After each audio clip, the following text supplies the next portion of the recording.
Big Game 29, Bugs versus Daffy.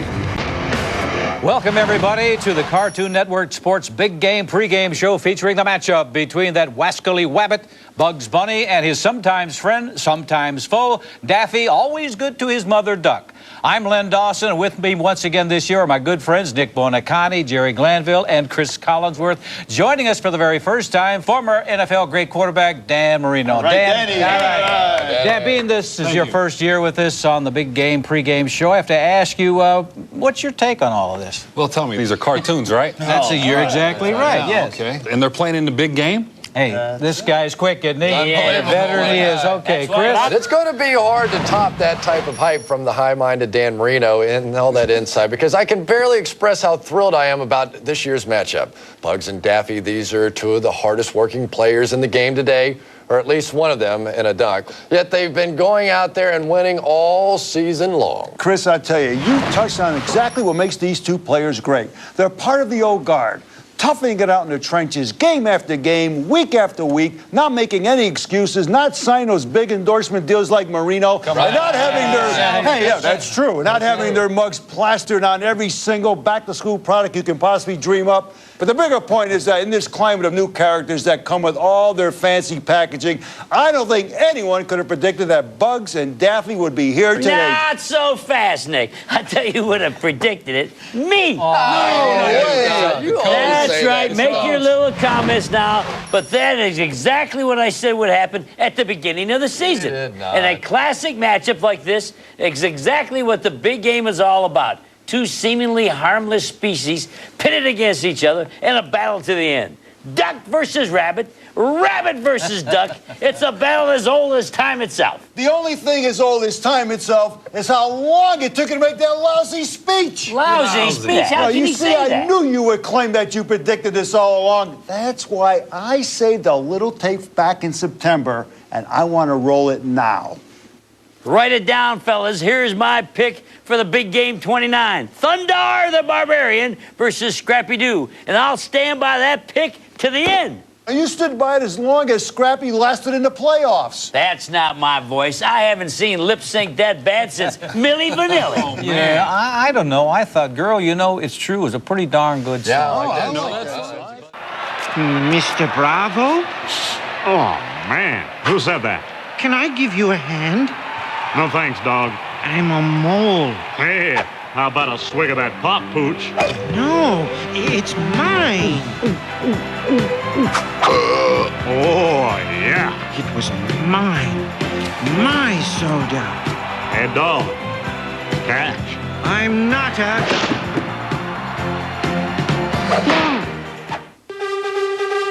We're not witches, baby. I like go out of my head. I just can't get enough.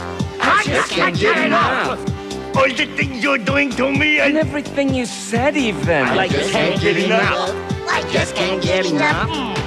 We slip and slide as we fall in love. And I just can't seem to get enough. I just can't get enough. I just can't get enough.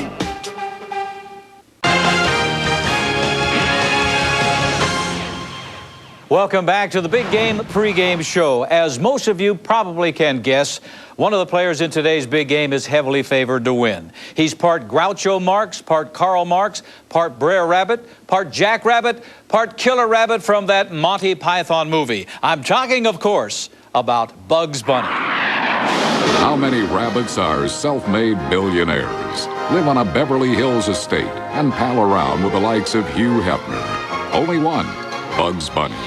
Athlete, star of stage and screen, opera singer, inventor, military hero, comedian, politician, and corporate shill. But it wasn't always so. Bugs Bunny was born in the heart of Manhattan. He was a sweet little rabbit, but one that quickly learned that a smile and a cute cottontail were not enough to survive in the back alleys of New York City. It was there that Bugs learned street smarts and acquired the New York attitude that has become his trademark. When he came of age, Bugs traveled the world in search of adventure. Shunning the dull indignities of a day job, he chose to live by his wiles, taking shelter wherever he stopped, and nibbling on that always half-eaten carrot stowed away in his back pocket. Some say it was fate that brought Bugs to the Cartoon Network League. Taking a wrong turn at Albuquerque, Bugs popped up in the middle of a game in Spain between a bull and a matador. To the surprise of fans and officials, Bugs bested them both. The crowd was hooked. Bugs had at last found a way to do what he did best: outwit the slow-witted, and get paid for it, handsomely. Bugs quickly established himself as a player with a sense of humor. He would appear to be kind to his opponents, offering them a kiss, or a haircut, or a friendly light, then leave them to defeat themselves. Bugs Bunny soon carved out a winning record second to none. He broke new ground, introducing the cross-dressing defense, the pronoun reverse, the rabbit hole formation, and he also coined the league's first catchphrase. What's up, Doc? What's up, Doc? What's up, Doc? What's up, Doc? What's up, Doc? What is up, Monsieur Le Physician? This marketing coup would be emulated by athletes and Saturday Night Live characters for years to come. Not content to just excel in sport, Bugs set his sights on other things: acting, singing, long-distance advertising. And everything this Midas Bunny touched turned to gold. He had moved from mere athlete to superstar to American icon. In 1994, Bugs was the first living American to be commemorated on a stamp. But not all is rosy for this bunny. Bugs' age and a series of bad marriages may be taking their toll. No, I won't. And his sheer overexposure could result in a backlash sociologists dub bunny fatigue. What's up, Doc? For although America loves a winter, they also love to see a winter fall, and fall hard. To add to his troubles, Bugs has made some enemies hopping his way to the top. Elmer Fudd, Yosemite Sam, Blackjack Shellac, Marvin Martian, the Tasmanian Devil, Mojo Jojo, Napoleon, the King of England, these hillbillies, this red monster guy, and of course, Daffy Duck. With so many foes, how long can an aging rabbit stay at the top of the heap? Can Bugs keep his championship form another year? Or have his lucky rabbit's feet gotten too many bunions? Will Daffy finally usurp Bugs' throne? Today will tell. But whatever the outcome of today's game, Bugs Bunny, the little smart aleck from New York, will always receive top billing in our hearts. This portion of the Big Game pregame show is sponsored by Brack Chews, the chewy candy that you chew. Brack Chews. Hey, everybody. Look at me. I got my very own candy. While Daffy Duck is practically a household name, when you stop to think about it, what do most of us really know about him? Well, he's cute, he's energetic, he's wanted in 17 states. So what then about the duck behind the duck behind the duck? Good question. You handsome duck, you. I kind of stand out in the crowd, don't I? 'Cause this little black duck may be small, but I'm not a coward. Oh, you rogue. I may be a craven little coward, but I'm a greedy craven little coward. Daffy Dumas Duck, born an orphan duck during the height of the Depression, or perhaps to the upper crust during the peak of the Renaissance, or maybe something else altogether. The truth is that not much is known about Daffy Duck's early years, but it's believed that he grew up fast, then worked his way through a series of odd jobs, probably because he wasn't very good at any of them. Floor sweeper, salesman, amateur musician, tap dancer, sailor, game warden, film director, explosives expert, cavalry general, scat singer, toll keeper, superhero, reporter, detective, tour guide, matador, bellboy, stripper, swami, artist, and dinner entree. He found the Cartoon Network League almost by accident. One lazy Sunday afternoon, he was smashing a casual acquaintance squarely over the head. A scout noticed and told him he had game. The next day, Daffy signed a 6-year contract that allowed him to hang up his broom forever, or at least cut back on his hours. During those early years, Daffy often shared a room with teammate Porky Pig, who had this to say. Thanks, Porky. The Cartoon Network League was the perfect fit for Daffy's unorthodox style. He's dominated his division, even if he has led the league in penalties every season. And he's had a spectacular career, although it has been unfortunately marred by 2 blemishes. First, the accusations of womanizing. While extremely frank about his anti-female positions, I'm a woman hater. the evidence showed a much different story. For years, Daffy reportedly hopped from coop to pen, romancing ladies by the score, almost regardless of species. I love that duck. Eventually, he settled down, raised a family, and put the rumors to rest. But the second blemish on Daffy's otherwise brilliant career has been harder to erase. That is, his rivalry with Bugs Bunny.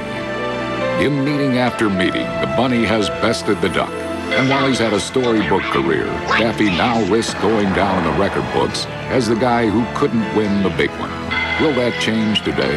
With the help of a legion of loyal fans and the support of his loving family, will today be the day that Daffy Dumas Duck rises above it all to finally put Bugs in his place? Probably not. But that's not going to stop him from trying. After all, that's why we play the big game.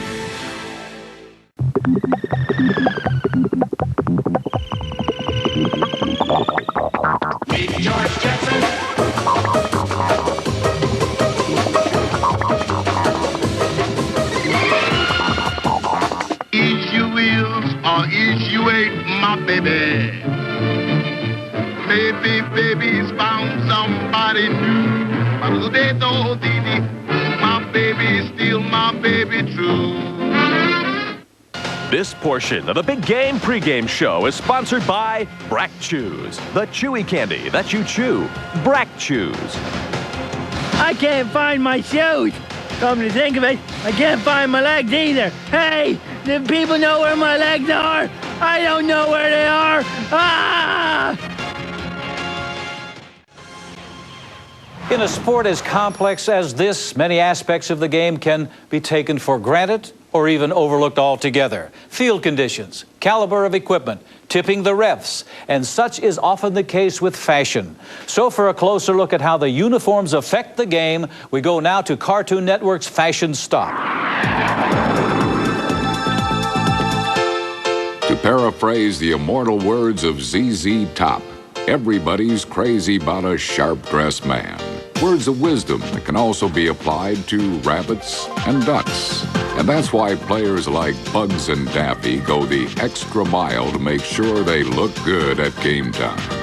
Bugs is a traditionalist who opts for a classic rabbit fur, gray with white accents, including white gloves. Formal? Perhaps, but it's easy to see why guys like him multiply. Daffy, on the other hand, looks great in your basic black with a smart white collar, an extremely bold and interesting choice. And strategically, Daffy knows that black looks less appetizing to hungry opponents. But what really separates these two players from the rest of the pack is their advanced fashion strategies. That is, their decision to cross-dress. Some critics have charged that this is an area where Daffy just doesn't measure up. For instance, here we see him preparing to do a can-can. But look at what he's done. That wig? Please. I've seen better rugs on Burt Reynolds, although I'm not positive that he still cross-dresses. Bugs, on the other hand, takes advantage of his versatility. In addition to looking absolutely fetching in this long skirt and blouse combo, Bugs shows his soft side with his seemingly magical ability to take on the appearance of a female bunny. I wouldn't be surprised if someday he finally went ahead and made the leap.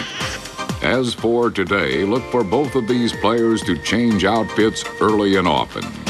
They both know that the right ensemble can help you hit your opponent with the element of surprise and keep you off Joan Rivers' blacklist. I'm Mary Callis. When I grow up, I want to pound rocks in a quarry all day long. I want to suffer endless ridicule for being smart instead of a babe. Ride around in a van. Be second banana.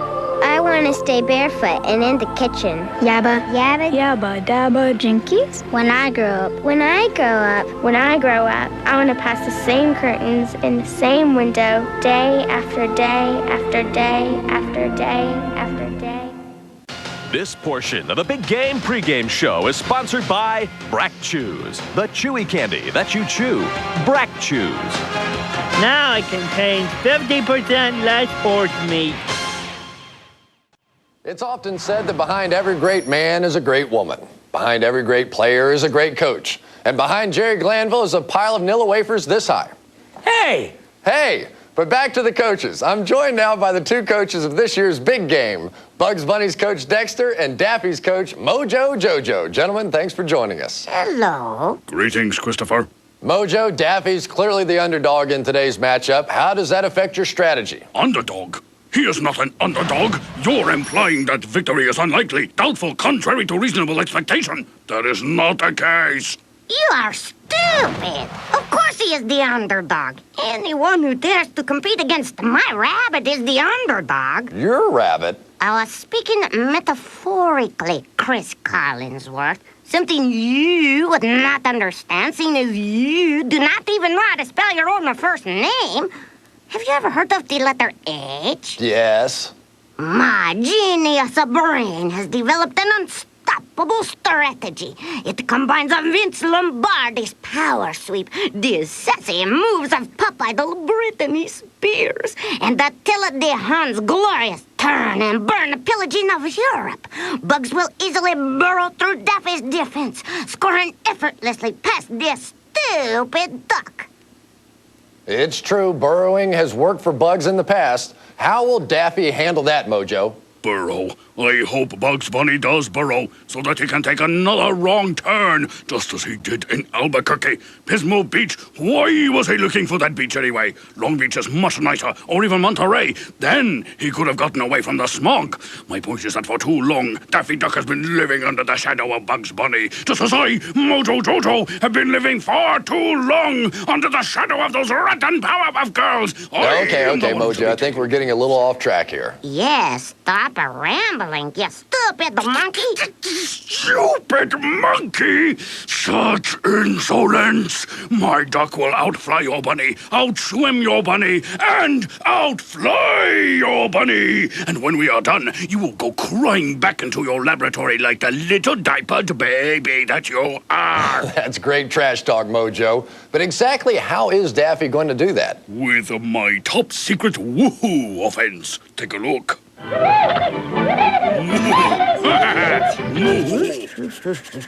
Does woo have 2 O's or 3? Dexter? Wait, are you writing that down? You cannot write that down. That is unfair. Bad sportsmanship, foul play. Which is to say that you are breaking the rules of sportsman's etiquette. Whoa, okay, gentlemen, that's all we've got time for right now.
This portion of the Big Game pregame show is sponsored by Brack Chews, the chewy candy that you chew.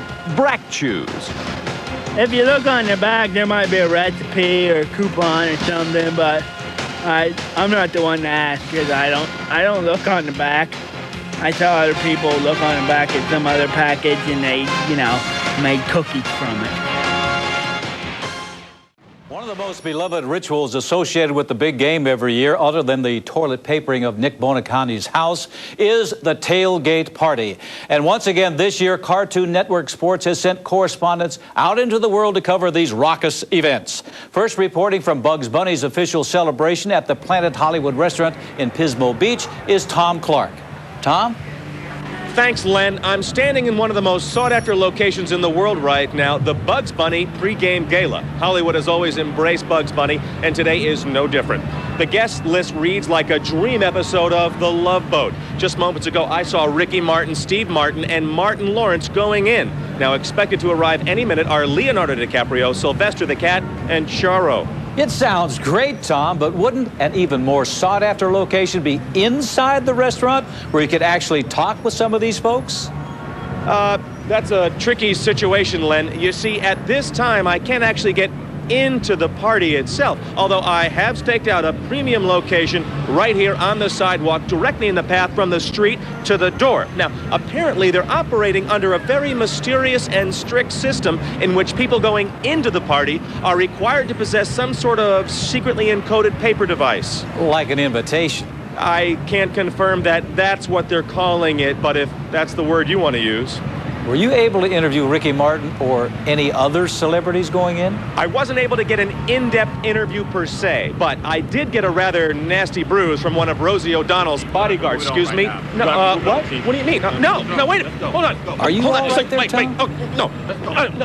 I'm okay. I'm fine. I'm just moving over to get a better perspective on the music. Yes.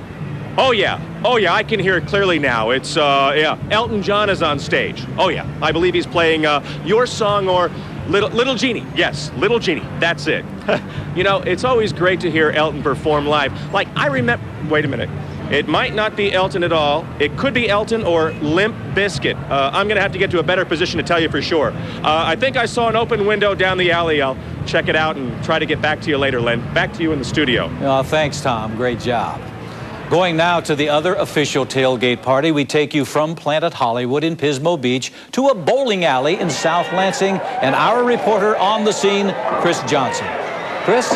Thanks, Lynn. I'm here at Big Ben's Bowl-O-Rama and Donut Shack, and as you can see, this place is hopping. Among the people attending today are friends, family, and several salesmen from Daffy's former employer, the Fuller Brush Company. This thing only just got going a little while ago, but it's been a heck of a party already. Take a look for yourself. Quack, quack, quack, quack. Who let the duck out? Quack, quack, quack, quack. Who let the duck out? Quack, quack, quack, quack. Who let the duck out?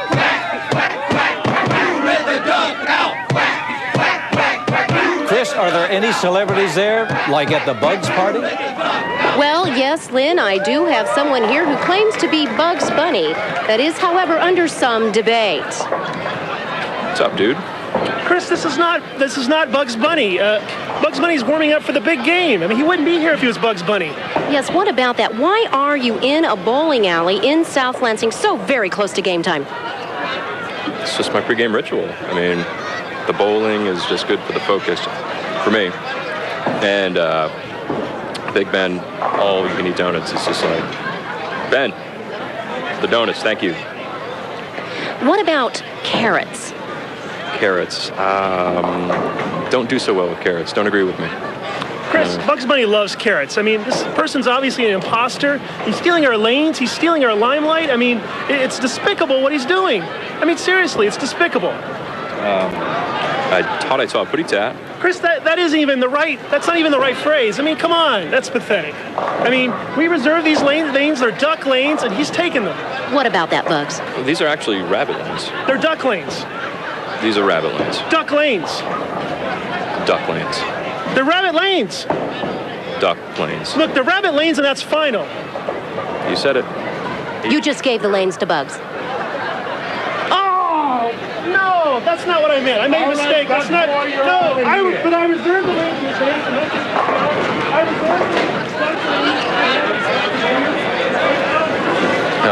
You gonna be around later? We'll talk. Well, then, that is the story here from Big Ben's Bowl-O-Rama and Donut Shack. Back to you in the studio. I'm Chris Johnson. Wow, a bowling alley and donut shack all in one. That's a slice of heaven.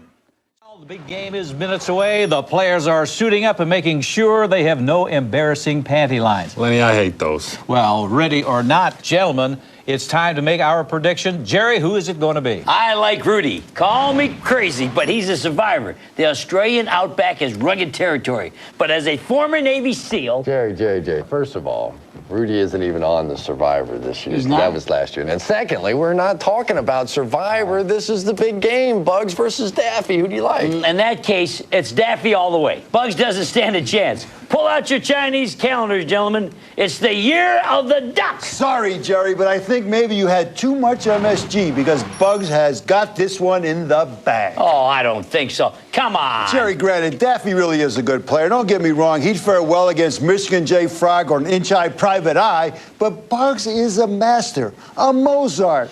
He is to the big game what Jordan is to basketball or what DiMaggio is to coffee.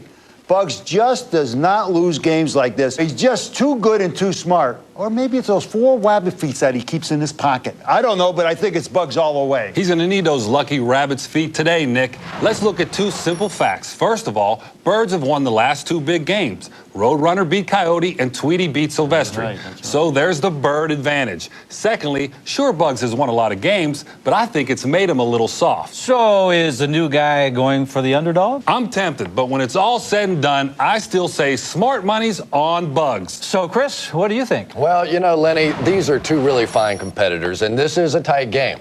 Both players are agile, crafty, and go nicely over rice. And Dan's right, Bugs can't get too cocky. He's got to watch that sense of direction. And Daffy, on the other hand, he's got to remember his fundamentals. If Bugs says duck season, you say rabbit season. And if Bugs switches to rabbit season, don't you flip to duck season. If that happens, and it probably will, Bugs is going to coast to another easy win. That's why I'm casting my vote for Bugs.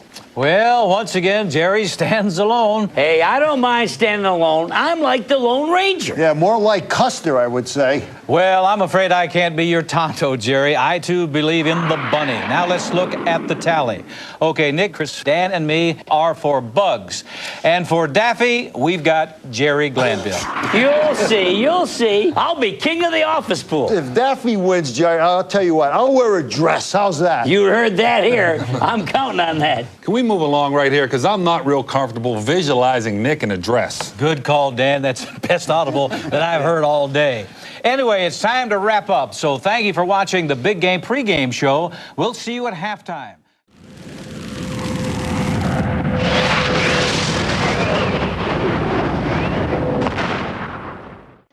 Bugs season started off with a bang with explosive victories over Rocky and Muggsy, Pete Puma, and Blackjack Shellac, followed by back-to-back shutouts against a dog, a rabbit, and Witch Hazel.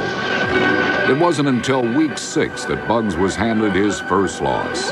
He slipped up in a game against the Gremlin, losing 34-12 and getting his foot wrenched in the process. Fortunately, week 7 was a washout due to excessive rain, giving Bugs time to rest and rebuild. And he came back with a vengeance in the weeks that followed, giving Elmer Fudd a butt-kicking he won't forget, spanking a well-armed baby, and stripping this cowboy of all hopes of losing gracefully. And when an opera singer won Pete Townsend on the rabbit with a banjo, Bugs orchestrated a high-key offense that left the singer blue in the face. With this stunning string of wins, Bugs was headed for the playoffs. The first round found Bugs running up against top-ranked Tasmanian Devil, but Bugs expertly stopped Taz in his tracks. Round 2 brought more of the same, with Bugs outgunning Yosemite Sam and sitting on an early lead to stay on top the rest of the game. In the conference championship, Bugs squared off against Marvin Martian. Fans watched as if the fate of the world hung in the balance, but Bugs showed no mercy, using brute bunny force to pummel Marvin and later disintegrating his offense. Marvin's going to need a few seasons to rebuild from that. Maybe not. Now on his way to the big game, Bugs is the heavy favorite against longtime foe Daffy Duck. But Daffy is hungry and yearning to finish his Cinderella season with a victory dance at the ball. Will Bugs' season end like it began, with a bang, or with a whimper? Only time will tell. While the season was practically a one-way ticket to the big game for Bugs Bunny, the path didn't always seem as clear for Daffy Duck. Coming off last year's devastating 3-13 season, Daffy Duck didn't use his off-season to rebuild in the traditional sense. So he spent the 2 weeks prior to opening day struggling to get into shape. When riding an imaginary bike proved fruitless, Daffy moved on to an actual treadmill and a series of other exercises. And it paid off. Daffy opened the season strong against Elmer Fudd with a hammering offense that Elmer never saw coming. He used a similar strategy in week 2 against a large man who clearly didn't want to be disturbed, squeaking out of that game with a mere 2-point margin of victory. Week 3 brought more of the same, with Daffy pulling out a nail-biter against non-conference opponent Marvin Martian.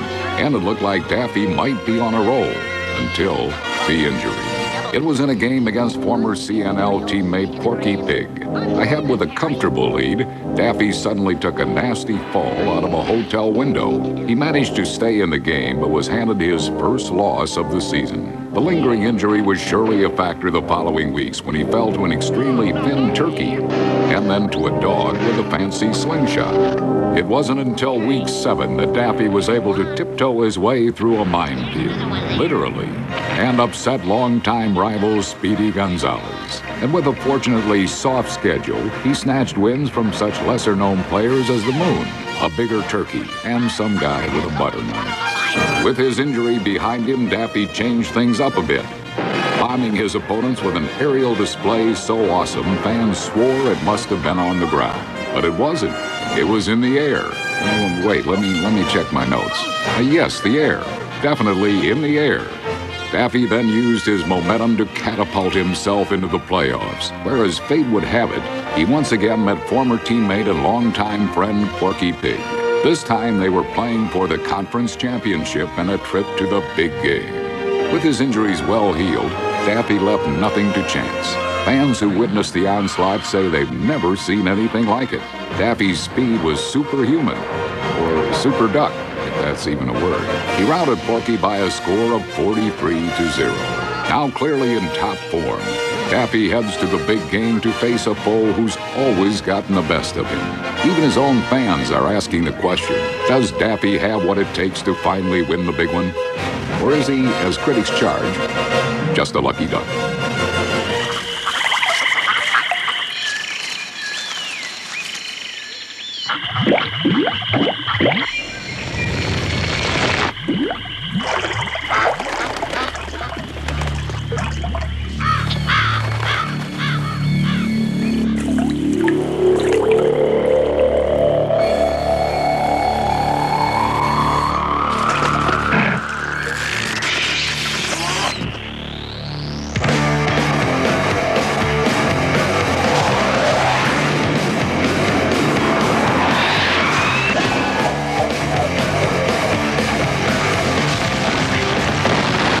Welcome, everyone, to Big Game 29, Bugs versus Daffy. I'm Pat Summerall, and beside me is my partner, my compadre, my confidant, John Madden. Thanks, Pat. Can you believe this is happening? A stirring rendition of the national anthem. I don't care what anyone says. Brack rules. And you can expect more exciting commentary just like that when we return with the kickoff of Big Game 29 right after this. Bugs versus Daffy. I'm Pat Summerall alongside John Madden. There's the kickoff, and we're underway, and Bugs is moving in. He better watch it, Pat. It looks like we've got a muddy field today, and those big feet of his are making serious tracks. That's not good if you're trying to avoid Elmer Fudd. Or if you just mopped. Wait, hold the phone. That's not Bugs. It's Daffy, setting a trail right to Bugs' rabbit hole. Elmer on the field. We're not even a minute into the game, and he's already going to the run and gun. More like a walking gun. Or maybe a trot. Daffy mugs to the crowd a bit and hides behind a rock. Bugs appears and draws fire. Daffy scores. What's up, Doc? Bugs takes control with a catchphrase recovery. A good start by Daffy. But look at this. You'd think a bullet going side to side would just make a smooth groove across. But here it's made a bunch of separate grooves. like he was shot from several different angles. Maybe Elmer wasn't the lone gunman. And look at this mailbox. It doesn't have a flag. How's a mailman supposed to know when to pick up the mail? Maybe it's on the other side. I bet neighbor kids stole it. Neighbor kids. Last Halloween, they mushed my jack-o'-lantern. You know, Pat, with clever banner like this, it's no wonder those other guys are adding comics to their announcer team. I heard Cartoon Network was thinking of adding Carrot Top to this show. Carrot Top? That would have been one of the worst business decisions ever. You said it. It would have been right up there on the list with other bad business decisions, like adding Scrappy to Scooby-Doo and not making the Shamrock Shake a permanent menu item. Don't forget that Big Brother show. I already have. Now back to the game. There seems to be some controversy as to whether it's rabbit season or duck season. Let's listen in. Duck season. Rabbit season. Duck season. Rabbit season. Rabbit season. Duck season. Rabbit season. I say it's duck season, and I say fire. Whoa! Daffy really shot himself in the foot on that one. Actually, it was the bill, John. That's true, Pat. But I got to tell you, the signs were there. Watch how Bugs gives a little eye signal when he switches his offense. See? Right there. But Daffy was too caught up in the heat of the moment to catch him. Mojo Jojo not happy with Daffy's playing. Let's try that again. What's this? Okay. Daffy's running the same play. Time. Right. Rabbit season. Duck season. Rabbit season. Rabbit season. Duck season. Fire! Bugs scored. Daffy's gotten really turned around on that play. He doesn't know which way's up or down. Elmer fires again. Out of bullets. Well, what do you know? No more bullets. Hey, laughing boy. This could help Daffy and break Bugs' momentum. But wait, Daffy's going for the gun. He's looking at the wrong end. Well, what do you know? One bullet left. Daffy really got scalped on this play. And look at the size of that bullet. Incredible. You said it, Pat. I don't know how a bullet that size came out of Elmer's gun. Elmer's on the prowl again, and there's Bugs. Oh, I think that's Daffy. See how he's black and has the bill? Well, what about the ears, and the big teeth, and the cottontail? No, there's Bugs. He's dressed up as the duck. I thought that was Daffy. Now I'm really confused. So's Elmer. Elmer in the shotgun formation. Daffy scored. No, wait a minute. Bugs scored. Mojo Jojo is challenging the call. So the refs are going to review that play. Okay, the call stands. Daffy's not happy with the call at all. He's really chewing out Bugs on this one. And Bugs is going back to the playbook. Actually, it's a cookbook. This is something. Bugs is calling out ways for Elmer to cook Daffy. What would Emerald say? Duck polonaise undeclared. That sounds pretty good. Not to be outdone, Daffy gets a rabbit cookbook. Now, this just doesn't make any sense to me, Pat. Daffy clearly got this book out of Bugs' rabbit hole. But why would Bugs ever have a book called 1,000 Ways to Cook a Rabbit? That's just crazy. I'm not sure what kind of weird stuff Bugs is into, but this just doesn't make sense to me. Now the ball's in Daffy's court, and he changes the offense. Elmer hits him with a slam. Ouch! He didn't even get to see Daffy's backhand. Now Daffy's going deep, and Bugs is on his tail. Bugs on D. He says Elmer's equipment isn't regulation. For shame, Doc. Hunting rabbits with an elephant gun. Elephant gun? That's right, Doc. So why don't you go shoot yourself an elephant? You do, and I'll give you such a pinch. That's a smart play on the part of Bugs. Daffy drafted Elmer. Bugs gets an elephant to even things up. That elephant will have big game memories to last a lifetime. They never forget, you know. Elephants. That's right, Pat. Last play of the quarter. Elmer's going deep into Bugs' end zone. Well, what's this? Va-va-boom. What a hottie. Hold on, Pat. I think that's Bugs, disguised as a beautiful woman. I know. This is something. Look at this. Bugs went for the blonde wig, the pink sweater, lipstick. That's typical. But look at the little black bows on the ankle. They really set off the legs. I'm looking. Daffy runs interference, and Bugs goes in for the pass to Elmer. Yes, I would just love a duck dinner. Elmer's dumbstruck. Ouch! Daffy really got handed his bill on that one. in a humiliating close to the first quarter. The score is 13-3. Bugs in the lead. Daffy's strategy to bring in Elmer has really backfired. You said it, John. I never knew a bill could be blown off in so many different ways. Like here, and look at this one. Let's take a break for some very expensive commercials, and we'll be back with the second quarter of the big game, Bugs versus Daffy. Switch things up a bit. He's gone to the run-and-gun offense, which he learned from Elmer. We'll see if it works, but holy winter storm. A blizzard seems to have brewed up out of nowhere. Amazing! That's the biggest surprise of the day so far. It sure is.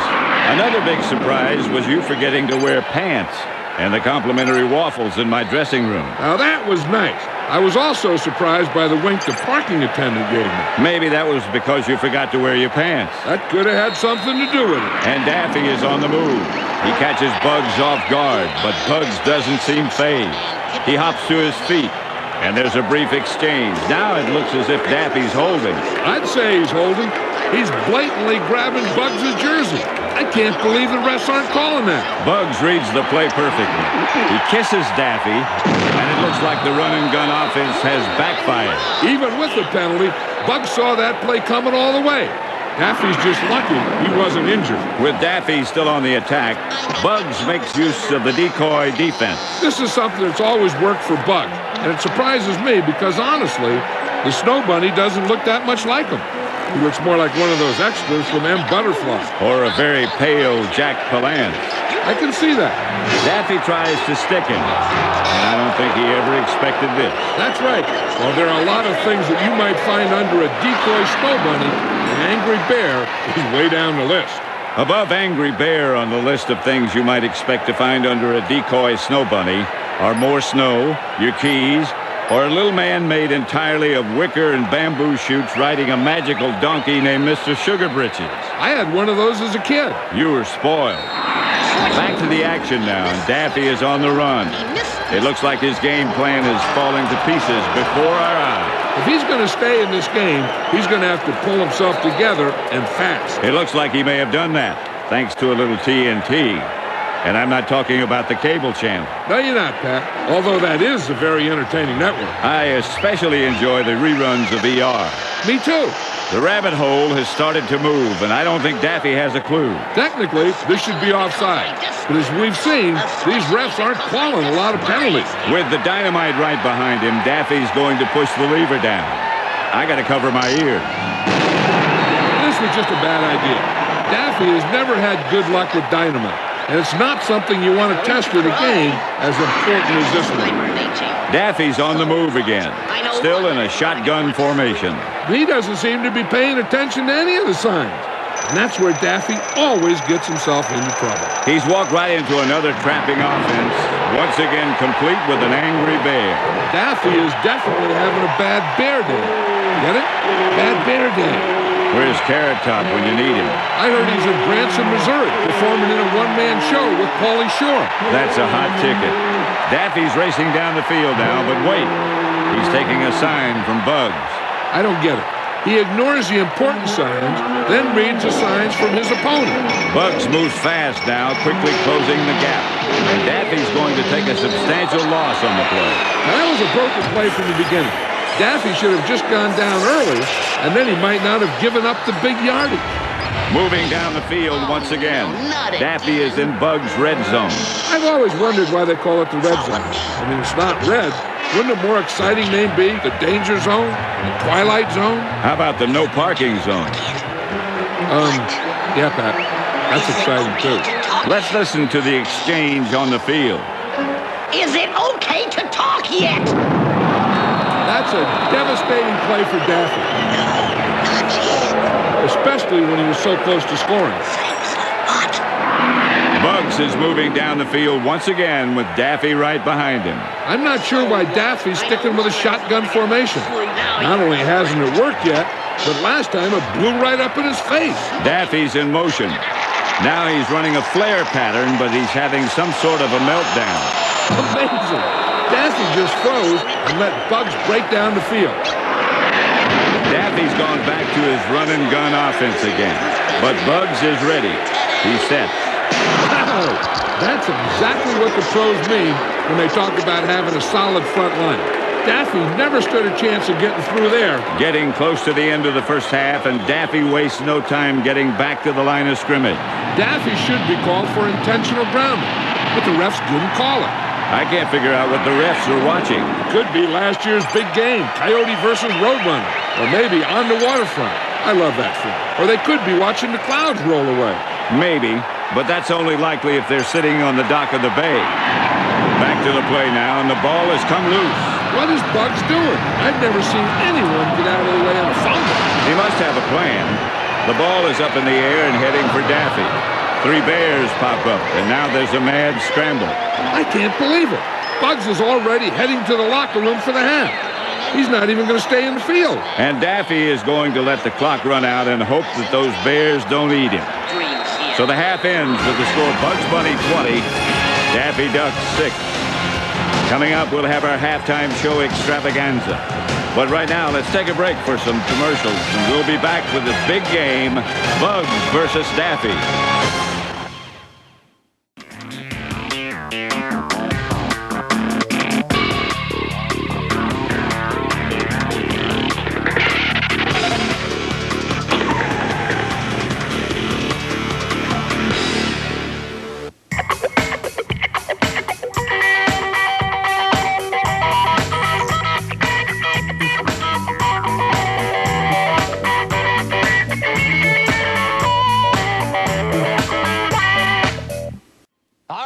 What a first half. It had drama, it had excitement, it had romance. Well, kissing anyway. The only thing it didn't have was 2 evenly matched opponents. Gentlemen? Lenny, these 2 players don't even belong on the same field today. Bugs has earned his spot out there, but Daffy, he's playing like he belongs in a petting zoo for has-been ducks. Ouch. Well, I'll try to throw Daffy a few breadcrumbs. The refs haven't been calling a lot of penalties. As we all know, Daffy loves to cheat. So he could use this to his advantage, but the weather, which no one could have expected, has been a real setback for Daffy. He's spastic out there while Bugs is taken to the snow like a duck to water. Maybe Daffy needs to get back to his home turf, a pond perhaps. Well, it's obvious web feet don't work very well on ice. All I know is if something doesn't change, we could be looking at another blowout. There's another factor you didn't mention, Chris, and that's Elmer. I've said it before, he's a wild card, and I like what he can bring to the game. If Daffy can figure out how to use Elmer, he can see a very different second half. Jerry, as Daffy's only pregame fan, you seem noticeably subdued right now. I'm just wondering, is it too late to change my vote? Hey, you do that, and I'm going to give you such a pinch. Okay, I'll stay with Daffy. Heck, you never know. Let's go now to our halftime show extravaganza featuring one of America's favorite female pop stars. Is it Britney Spears? Christina Aguilera? Madonna? I know. It's Rosemary Clooney. Easy, fellas. You'll have time to scream and tear at your hair soon enough. It's time for the show. And now, the Big Game Halftime Show, sponsored by Scooby Snacks. Try our new extreme flavors: Bermuda Blast, Cajun Swirl, and Cat. Stage left exits. When you have to get out in a hurry, exit stage left. Pepe Le Pew body spray. The ladies say, ooh, when you wear Le Pew. Chemical X. LegionofDoom.net, serving all your world domination needs online. Red Guy's Pork Butts, the other red meat. Bills, supplying duck bills to Daffy for over 40 years.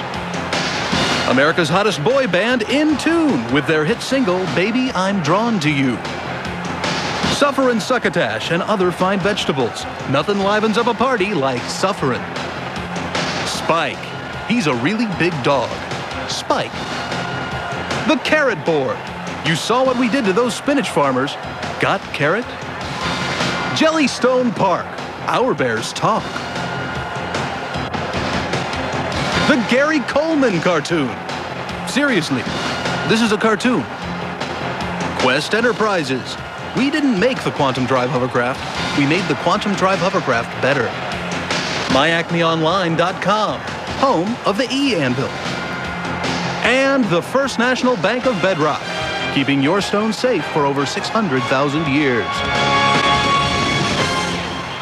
And now, the Big Game Halftime Show.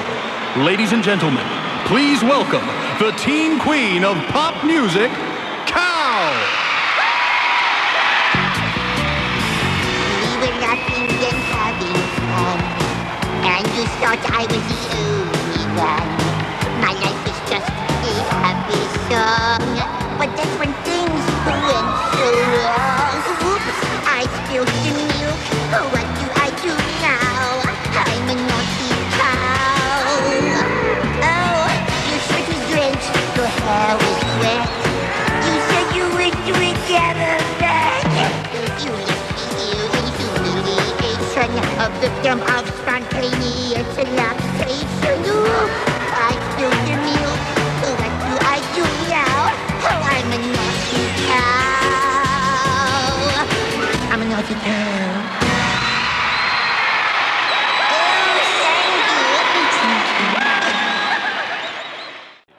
How about that halftime show? That was just about the best halftime show I've ever seen. Great sponsors and a dancing cow. That was great. Cow opened strong with some hot lead vocal and solid secondary support from these top-grade stadium acoustics. And that helped keep everything moving towards a touching finale. She's another hottie. The second half is now underway, and it looks like Daffy is going back to his original strategy. He's got Elmer covered, and he's trying to draw Bugs out in the flat. Elmer shoots, and Daffy scores. A well-executed play to open the half. This is a good call by Daffy. This play worked well for him to open the game. And I always say, you dance with the one you brung. That's true. You do always say that. Other things John always says are, I can't find my socks. Watch your back, Gomer. And are you going to finish that? Wow, your stats guy really knows his stuff. I'm impressed.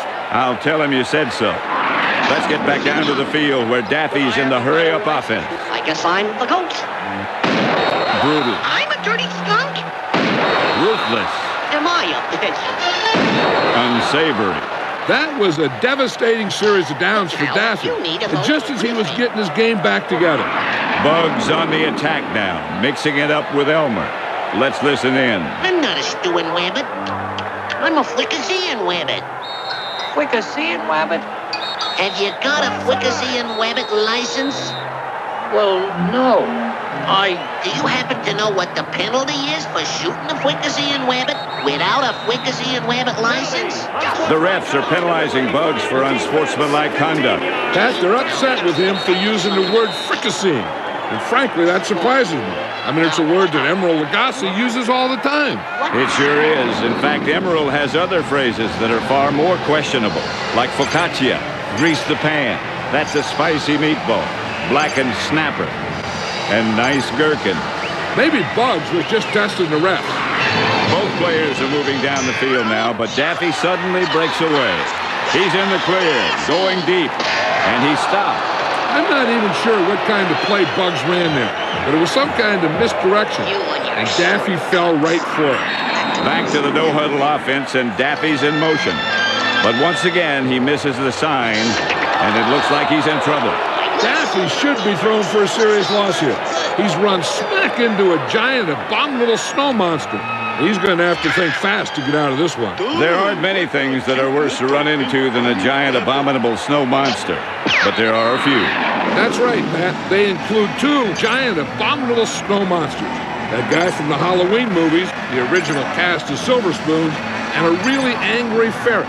But even then, giant, abominable snow monster is way up there. Daffy looks like he's shaken up on the play, and now he's really taking a spanking. Daffy runs a reverse. Now this is a nice play. Bugs walked right into that one, and Daffy picks up an easy score. It's not over yet. The giant, abominable snow monster is piling on, and Bugs is hit hard. But he scrambles out from underneath the stack and moves down the field. Bugs is pulling a reverse of his own, but this one's straight out of Daffy's playbook. I can't believe he doesn't see it coming. Even worse, he's unaware that he's being pushed right back to the giant, abominable snow monster. Bugs runs his play. The ears are up. And the trick is good. Bugs scored. That giant abominable snow monster is having a field day with Daffy. I think I just heard Daffy's neck snap. That's something Daffy should be more careful about. You know it, Pat. You got to watch the snap. Daffy breaks free again. And as the third quarter winds down, he sends the giant abominable snow monster on his way and then chases after him. It looks like we could be in for a change of location for the fourth quarter. Can I mention that I kind of like saying giant abominable snow monster? To be honest, I find it kind of annoying at first, but now I'm really into it. In fact, I think I'll look for a way to work it into my everyday conversation. Like, what's up, giant abominable snow monster? Or nice move, you giant abominable snow monster, you? Or could you pass the stuffing, giant abominable snow monster? And that's the end of the third quarter with Daffy hanging in there. The score, Bugs Bunny 27, Daffy 14. And we'll be right back after these very special and expensive big game commercials. Up and Bugs is starting to relax. Yeah, and I don't like it, Pat. Bugs has got to remember that it isn't over until the fat lady sings. Or at least hums very loudly. Daffy's on the move. He pops through a hole and gets sacked by Bugs. Daffy seems stunned. He's got no idea what's going on. The giant abominable snow monster has got Daffy wrapped up, and Bugs scores again. I'm surprised the giant abominable snow monster is still out there. I figured in heat like this, he'd be a washout. Good call, John. Daffy seems to have taken to him like a duck to water, putting an end to Bugs scoring drive. The giant abominable snow monster has completely melted. I haven't seen anything like this since that Frosty the Snowman game in '68. All that was left of him was a corncob pipe and a button nose. Don't forget those eyes, John. Those eyes made out of coal, staring right through you. It's too horrible to remember. And the thing about the giant abominable snow monster, he really wasn't that abominable. He was actually pretty friendly. He used to hold me, squeeze me, and call me George. It was special. He did that to everyone, Pat. Daffy's floating down the field now, but Bugs has him on the ropes. That's what's great about Daffy. He's not going to let a little thing like the lack of a boat stop him from using an outboard motor. Daffy scrambles. He's up in the air and thrown to the ground for another loss. And as if to add salt to the wound, Bugs is going to hop right over Daffy wearing a pair of springs on his feet. What's a rabbit doing with springs anyway? They hop naturally. It's part of his merchandising agreement. Ka-ching, ka-ching. That's a nice beat. I could dance to that. Ka-ching, ka-ching, ka-ching. Daffy looking for the key to winning this game, but not finding it here. I don't get it, Pat. The sign clearly says, to start Avalanche, pull Keystone. What's he thinking? At this rate, Daffy's going to lose by a landslide. Now Daffy's trying some sort of tree catapult thingy. This looks like something out of the Wile E. Coyote playbook. Daffy goes long and gets stopped by a mountain. This is getting more predictable than a Scooby-Doo episode. Why on earth did he slam himself into the mountain? Because it was there. Daffy trying desperately to get the lead. I'm ahead, and I'm going to stay ahead. I'm way out in front. He needs to watch where he's going, Pat. See, he's running out of bounds. I wonder if Daffy will remember that he can fly. I guess not. Good observation by Buck. Why isn't Daffy using his God-given natural flying advantage? We've seen it work so well for other players, like Tweety versus Sylvester in '99. A little flapping could have really saved him from this fall. Daffy's driving through with a scooter. Wings! He has wings! Wings are better than a scooter. Especially their album, Band on the Run. Which, to remind you, is about 25 years older than our average viewer. Sorry. Daffy plows through Bugs and scores. Wow, Daffy may not win this thing, but he's certainly not going to go quietly. But before he can do his victory dance, Daffy falls into the drink. I wonder if that silly duck will remember that he can swim. I guess not. Interesting play by Buck.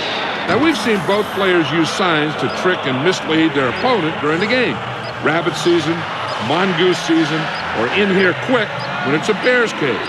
But here, Bugs fooled Daffy by having a sign that told the truth. He tricked Daffy with honesty. It really is the best policy. Bugs running to score in this TV center. And now Daffy's cracking out the jetpack. Look at this, Pat. It's not an Acme brand jetpack. It's generic. Daffy's learning how to stretch a buck. Daffy flies in the skyscraper, tackles Bugs. What's up, Doc? Whoops, gas trouble. He's still got him wrapped up as they head into the antique glass shop. This is like the proverbial bull in a china shop, except it's a duck and a rabbit in an antique glass shop. And out. Daffy scores. You know, I hate it when they put that extra P-E on the word shop. It's frou-frou. Both players are heavily injured, and Dexter has called a timeout. I think Dexter's getting nervous. There's an outside chance Daffy could turn this thing around. Right, like Daffy's going to beat Bugs Bunny. Hey, I'm just trying to create some drama here. Last play of the game, and Daffy's returning to dance with the one who brung it. This is a Hail Mary play if I've ever seen one. Elmer fires into the hole. Daffy scores and ties it up. Unbelievable. But this won't last long. Any second, Bugs is going to pop out of that hole and finish this off. Elmer looks and fires again. Daffy scores again. Goal! Goal! Daffy's got the lead. This is amazing. Dexter's going nuts. I think Dexter is going to demand a recount. The clock is about to run out. 10, 9, 8. Where could Bugs be? His comic timing is usually impeccable. 3, 2, 1. And that's it. The game is over, and Daffy's won. Daffy Duck has won the big game. Oh, the humanity. Pinch me, Pat. I'm dreaming. Ow, Pat. You said pinch you. Can you hear the Daffy fans? This is truly the biggest upset in history. Do you believe in mallards? Do you believe in mallards? I know where Daffy's going. He's going to dig. No, wait. I don't know where he's going. Elmer and Daffy can't believe they won either. Look at him. Elmer's still firing. Daffy's still shaking his head in shock. I can't believe it. Let's go back to the boys in the studio for some analysis. I'm going to go down to the field and run like a crazy man. I'm with you there, Patty. Our final score for this historic game, Daffy Duck 37, Bugs Bunny 31. For John Madden, I'm Pat Summerall. Goal!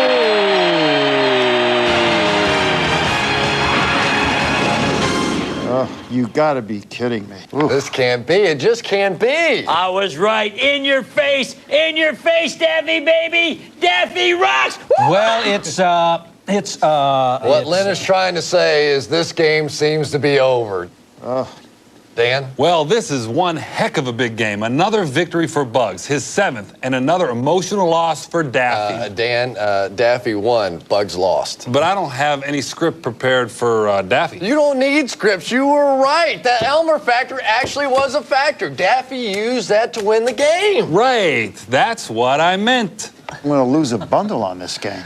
You know, in all of my 32 years of broadcasting, I have never seen anything like this. It's the upset of the millennium. Wait a second. Jerry changed his pick at halftime. I remember that. No, I didn't. You wouldn't let me. Come on, Len. Something is wrong. Something is definitely wrong. This has got to be some kind of stunt by Bugs. Can we just check back on the field and make sure nothing has changed? Nope, no action down there.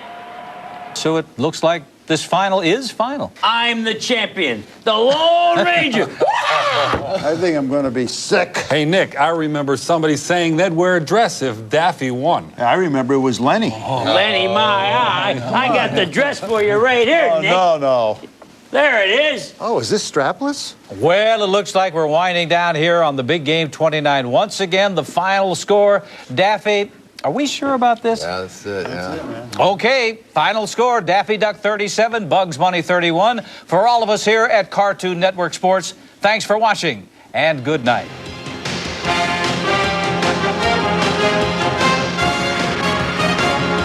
Well, if Bugs has a plan, he better use it now because the credits are starting to roll.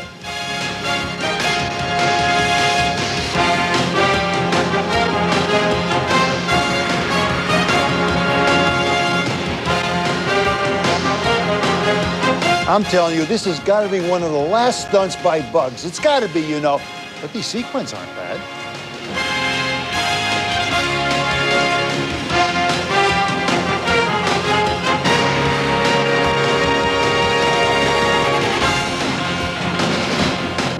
Bugs better hurry up. Not only has the clock run out, but the credits have gotten all the way up to the key grip.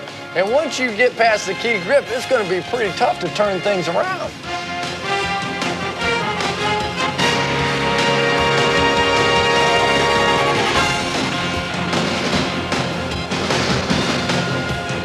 Should we check back on the field one more time, just in case? Nope. Still nothing.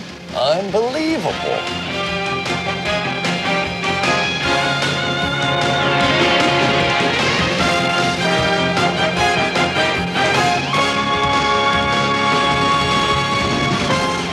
Guys, this color, does it make me look fat? No, it looks good. It looks You good. look good in it.